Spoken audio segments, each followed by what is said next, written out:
হাসিটা দিচ্ছেন, আবার একটা হাসি দেন, কেমন লাগছে?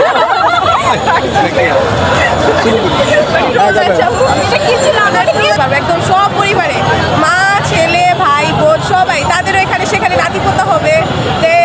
হাসিনারও হইতে পারে, এখন ওইটা তো আরেক, ওইটা ওরা জানে। বাকিটা দেখি ওরা কি করে, ওরা ফ্যামিলি প্ল্যানিং করতে পারবে ইন্ডিয়াতে বসে, কারণ ওদের জন্য ওখানে অনেকজন আছে।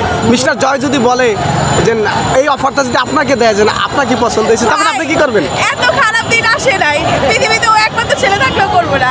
আমার ফেস ম্যাটার করে না ভাই, একজন মানুষের চরিত্র, বিহেভিয়ার, মন মানসিকতা এটা ম্যাটার করে। তো সেও যদি অফার দেয়, সে যদি পৃথিবীর লাস্ট ছিল হয়, তারপর আমি সারা জীবন কুমারী থাকবো, এখনো আছি, সারা জীবন থাকবো, তাকে বিয়ে করতে। সে সাবেক প্রধানমন্ত্রীর ছেলে যদি এই প্রস্তাব আসে, আমি কি টাকার লোভ?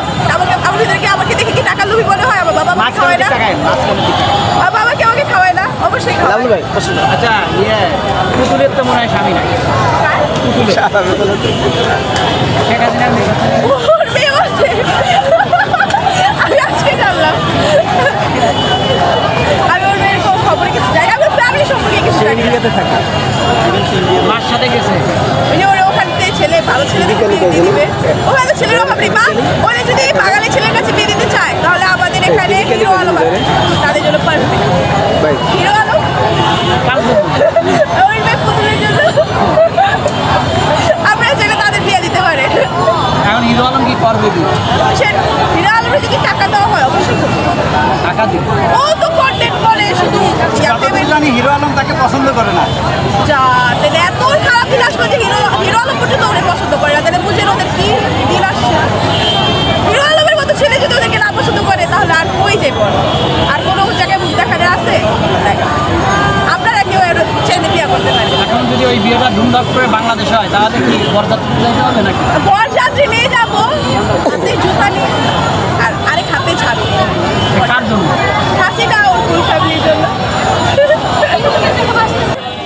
কেমন লাগছে? এই যে হাসিটা দিচ্ছেন, আবার একটা হাসি দেন, কেমন লাগছে?